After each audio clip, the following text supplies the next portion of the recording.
Hi friends, welcome to world of Tamil. நம்ம இன்றைக்கி பாசிப்பருப்பு போட்டு முட்டைக்கோஸ் கூட்டு செய்ய போகிறோம். வாங்க அதுக்கு என்னென்ன தேவையான பொருட்கள்னு பார்க்கலாம். 1/4 கிலோ முட்டைக்கோஸ் இந்த மாதிரி கட் பண்ணி வச்சுருக்கேன். ஒரு வெங்காயம், 3 பச்சை மிளகாய், 4 பல் பூண்டு எடுத்து வச்சுருக்கேன். 1/2 கப் பாசிப்பருப்பு எடுத்துக்கலாம். அரைக்கிறதுக்காக தேங்காய் கொஞ்சமும் சீரகம் 1 ஸ்பூனும் எடுத்திருக்கேன்.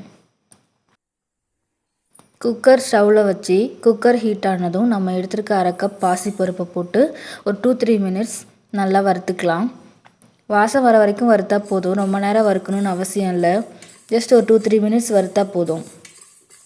வறுத்துட்டு நம்ம அதை கழுவி எடுத்துக்கலாம். இந்த பாசிப்பருப்பு கூட வேணும்னா 2-3 ஸ்பூன் கடலைப்பருப்பு போட்டுக்கலாம். கடலைப்பருப்பு முழுசாக இருக்கிறப்ப அதோட டெக்ஸ்சர் நல்லாயிருக்கும்.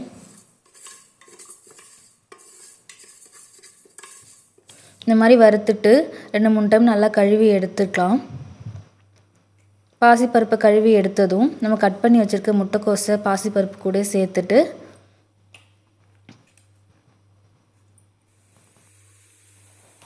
முட்டைக்கோஸ் வேகிற அளவுக்கு மட்டும் தண்ணி சேர்த்துக்கலாம். ரொம்ப தண்ணி சேர்க்க தேவையில்லை. ரொம்ப தண்ணி சேர்த்தா பாசிப்பருப்பும் முட்டைக்கோஸும் குழஞ்சிரும். நமக்கு அப்படி தேவையில்லை. ஒரு 75% வெந்தால் போதும். ஏன்னா நம்ம வதக்கும் போது திரும்ப கொஞ்சம் நேரம் வேக வைப்போம். தண்ணி ஊற்றிட்டு நம்ம இதில் உப்பு, மஞ்சத்தூள் எதுவும் சேர்க்க போகிறதில்ல. அப்படியே கலந்து விட்டுட்டு குக்கர் மூடி வேக வச்சிடலாம்.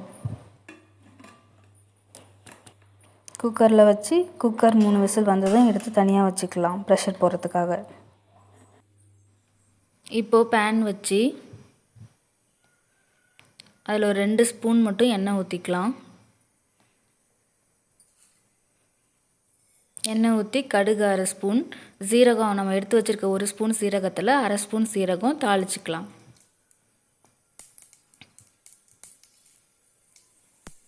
இந்த சீரகம் நல்லா ஃப்ளேவர் கொடுக்கும் எண்ணெயில் பொரியறதுனால. அதனால் இப்போ பாதி போட்டுட்டு தேங்காய் அரைக்கக்குள்ளே அதில் பாதி போட்டுப்போம்.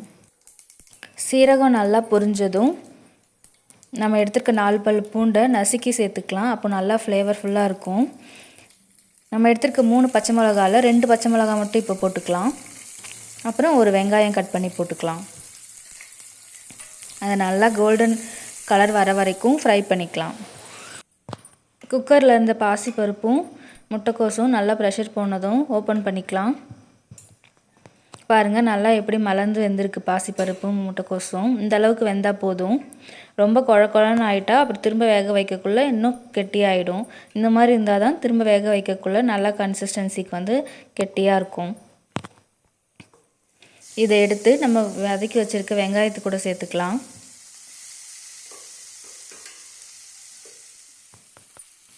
சேர்த்துட்டு நல்லா வெங்காயத்து கூட கலந்து விட்டுக்கலாம். நல்லா வெங்காயம், பச்சை மிளகாய் எல்லாம் நல்லா மிக்ஸ் ஆகிற அளவுக்கு கலந்து விட்டுட்டு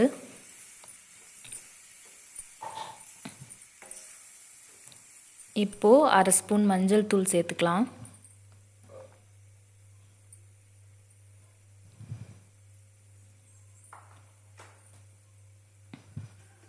கூட்டுக்கு தேவையான அளவுக்கு உப்பு சேர்த்துக்கலாம்.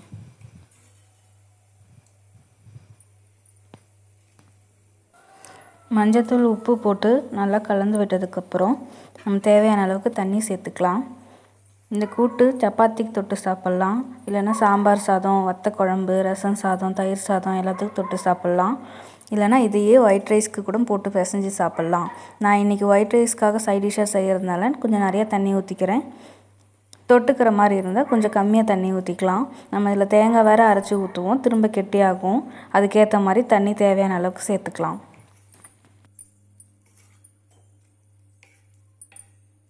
தண்ணி சேர்த்துட்டு கொஞ்சம் நேரம் கொதிக்க விடலாம். அப்போ தான் உப்பு, காரமெல்லாம் காயில் நல்லா இறங்கும்.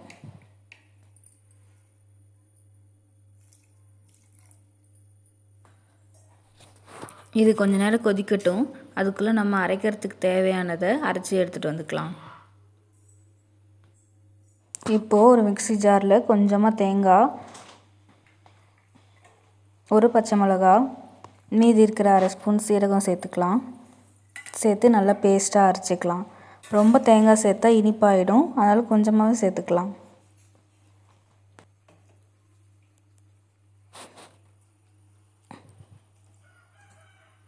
இந்த அளவுக்கு பேஸ்ட்டாக அரைச்சிக்கலாம். இப்போ அரைச்ச பேஸ்ட்டை கொதிச்சிட்ருக்க காய் கூட சேர்த்துக்கலாம். இப்போ தேங்காய் சேர்த்துட்டு நமக்கு எந்த அளவுக்கு திக்காக வேணுமோ அந்த அளவுக்கு தண்ணி சேர்த்துட்டு கலந்து விட்டுக்கலாம்.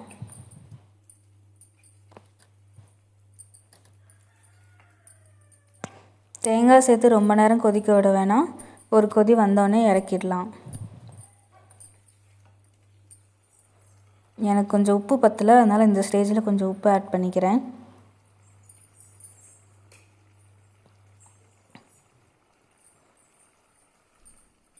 கூட்டு நல்லா வெந்துடுச்சு. தேங்காயும் நல்லா மிக்ஸ் ஆகிடுச்சு.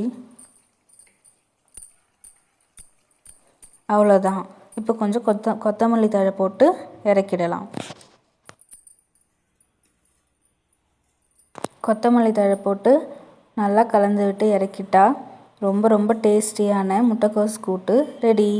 இதே மாதிரி நீங்கள் சொரக்காய், புடலங்காய், பீக்கங்காய், சௌச்சௌ, நூல்கோல் எந்த மாதிரி நீர் காய்கறி வேணாலும் இதே மாதிரி செய்யலாம். குழந்தைங்க காயெல்லாம் சாப்பிட்லன்னா இந்த மாதிரி செஞ்சு பருப்பாக ஊட்டி விட்டிங்கன்னா நல்லா சாப்பிடுவாங்க. ஸ்டவ் ஆஃப் பண்ணிவிட்டு சாப்பிட்டு பார்க்கலாம். பாருங்கள் எவ்வளோ சூப்பராக இருக்குது. நல்ல பருப்பு காய் நல்லா வெந்திருக்கு. ரொம்ப குழையவும் இல்லாமல் காய் கரைஞ்சிடாமல் நல்லா கரெக்டான பதத்தில் வெந்திருக்கு. செம்ம சூப்பராக இருக்குது. தேங்காயோட ஃப்ளேவர் நல்லாயிருக்கு. சீரகம், பச்சை மிளகாலாம் அரைச்சி போட்டது காரம்லாம் கரெக்டாக இருக்குது.